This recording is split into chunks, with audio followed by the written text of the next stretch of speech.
When the snow melts each spring, it's easy to spot trash on the ground, in the woods and on the trails. But if you stumble upon bottles used to make meth, it can turn picking up garbage into a dangerous tragedy. Tonight, TV6's Sophie Erber, in the first of two parts, tells us what to do if you come across a meth dump site.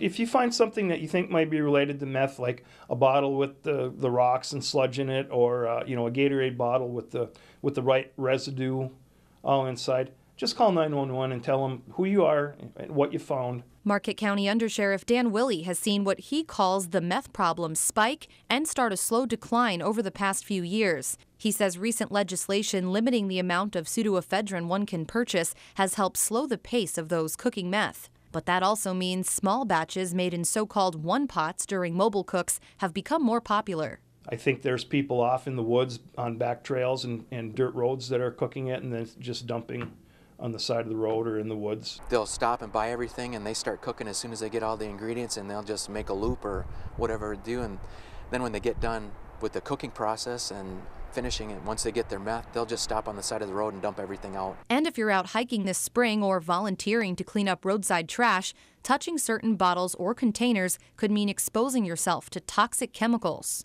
So what do you do? Well, the first thing not to do is don't touch it, don't move it around. Detective Sergeant Ron Koski says residual fumes that could still be in a one-pot can cause a spontaneous flash fire.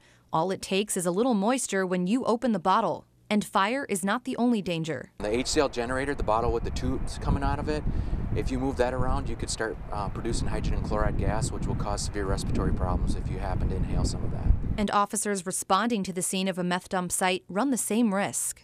Reporting in Marquette County, I'm Sophie Erber for TV6 News. Tomorrow night, we take a look at the precautions officers take to safely clean up a meth site. We'll also break down the cost of cleanup, everything from the equipment it takes to time on the scene. That's tomorrow on your TV6 Early News.